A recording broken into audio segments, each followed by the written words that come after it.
برکت سمجھتے ہیں، قیمتی سوال ہے۔ لوگ جوائنٹ فیملی میں رہنے کو برکت سمجھتے ہیں، رحمت سمجھتے ہیں، محبت سمجھتے ہیں، اخراجات میں کمی کا سبب سمجھتے ہیں، مگر ایک بات بھول جاتے ہیں کہ اس میں سریعاً اللہ رسول کی خلاف ورزی ہے۔ اس بات کو فراموش کر دیا ہے،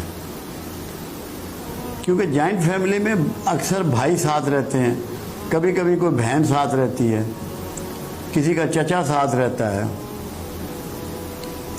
شریعت نے جو قوانین دیے ہیں اس کے مطابق اگر 4 بھائی ایک گھر میں رہ رہے ہیں، ان کی ازواج بھی ہیں، ان کے بچے بھی ہیں، پہلے تو دیور کا اور بھابھی کا پردہ ہے شریعت میں۔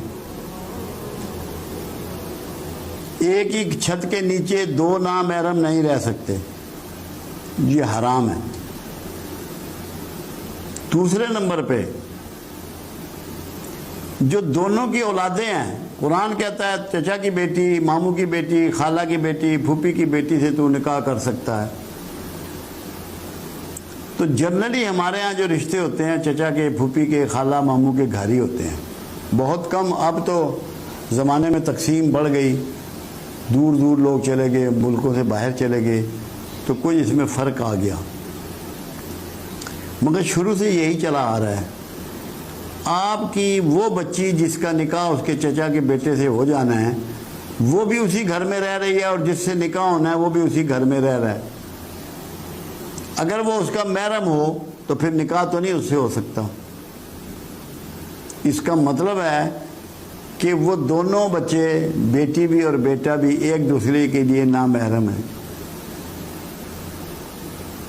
جب اللہ کے رسول صلی اللہ علیہ وسلم سے پوچھا گیا پردے کے حوالے سے، اس قانون کے حوالے سے، دیور کے بارے میں سوال کیا گیا، آپ نے فرمایا کہ سب سے خطرناک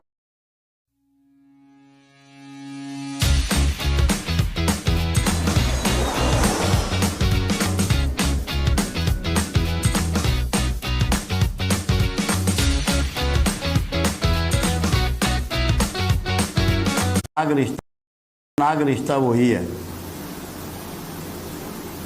تو اس کی شرعی حیثیت کوئی نہیں ہے، یہ صرف جذباتی معاملہ ہے جس سے تعلقات بلکہ خراب ہوتے ہیں آپس میں۔